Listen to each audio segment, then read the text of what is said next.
ይህ የውሎ ኢትዮጵያ የሐምሌ 23 ቀን 2018 ዓ.ም የምሽት አጭር የጤና ጥንቅር ነው። ከዜናው ጋር በረከት ሳምሶን ነኝ። እስከ ዜናው ማብቂያ አብራችሁን ሁኑ። በመጀመሪያም አርዕስተ ዜናን እናስቀድም። በመጀመሪያም የኢትዮጵያ አየር መንገድ 1.4 ትሪሊዮን ብር ገቢ ማግኘቱን አስታውቋል። ስለዚህም የምንመለከት ይሆናል። እንዲሁም የመምህራን የክረምት ትምህርት የሚል የዜና ጥንቅርም አለን። ከባህር ማዶ ዘገባዎቻችን ደግሞ በጃፓን በሬክተር ስኬል 7.1 የተለካ የመሬት መንቀጥቀጥ ተከስቷል። ስለዚህም የምንዳስስ ይሆናል። እንዲሁም ከዚሁ ጋር በተያያዘ በጃፓን የተከሰተው መሬት መንቀጥቀጥ የ13 ሰዎችን ሕይወት ነጠቀ የሚል ዜናም አለን። እስከ ዜና ማብቂያ አብራችሁን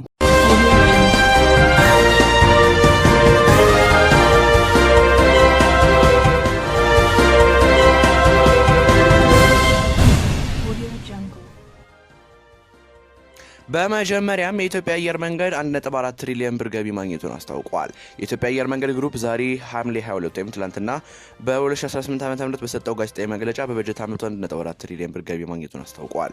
የአየር መንገድ ዋና ስራ አስፈጻሚ መስፍን ጣሰው እንደገለጹት በዓመቱ ከ20.1 ሚሊዮን በላይ መንገደኞችና 297,000 ቶን የካርጎ ጭነቶችን ማጓጓዝ ተችሏል። ከዚህ በተጨማሪም የአየር መንገዱ የተለያዩ የአውሮፕላን ክፍሎችን የሚያመርት ሲሆን በዘንድሮ በጀት ዓመትም ለ68 አውሮፕላኖች የሚያበቃ መለዋወጫ በማምረት በቦይንግ ማቅረቡንም ገልጿል። በዚህም $6.2 ሚሊዮን ገቢ ማግኘት እንደተቻለም አስታውቀዋል። የክረምት የትምህርት ደረጃ ማሻሻያ ስልጠና በዚህ ክረምት በ8 ዩኒቨርሲቲዎች እንደሚሰጥ ተገለጸ።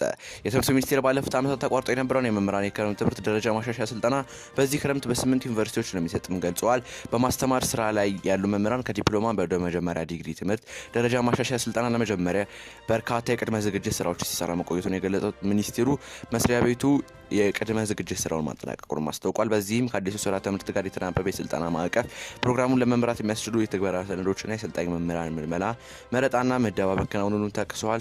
ስለሆነም ባለፉት ዓመታት በስልጠና አሰጣጥ ጥራት ችግር ምክንያት ተቋርጦ የነበረውን የመምህራን የክረምት የትምህርት ደረጃ ማሻሻያ ስልጠና በዚህ ክረምት በባህር ዳር፣ ሐዋሳ፣ መቀሌ፣ ጅማ፣ ሀሮማያ፣ ጎንደር፣ አርባ ምንጭ እና ኮተቤ ትምህርት ዩኒቨርሲቲዎች እንደሚሰጥም ተገልጿል። በ2018 ክረምት 8273 መምህራን ጥራቱን በጠበቀ መልኩ ወደ ስልጠና እንደሚገቡ ነው የተጠቀሰው። በዚህ መሰረት የመግቢያ ምዘና ወስደው ያለፉና በዩኒቨርሲቲዎች የተመደቡ ሰልጣኝ መምህራን ምዝገባ ሐምሌ 24 እና ሐምሌ 25 2018 ዓ.ም የሚካሄድ ሲሆን በተጠቀሱት ቀናት ውስጥ በተመደቡት ዩኒቨርሲቲዎች በመገኘት እንዲመዘገቡም ጥሪ ቀርቧል። ሰልጣኞች በደቦል ዜና ፕላስ የለቀቅነው ማስፈንጠሪያ በመጫን የተመደባችሁበትን ዩኒቨርሲቲ ማወቅ የሚችሉ መሆኑን እንገልጻለን። ከባህር ማዶ ዜናዎቻችን ጋር ተመልሰናል። ተመልካቾቻችን በጃፓን በሬክተር ስኬል 7.1 የተለካ መሬት መንቀጥቀጥ ተከስቷል። አደጋው የኩማቶ ባህር ዳርቻና ኮይሾ አይላንድን ተጎድቷል።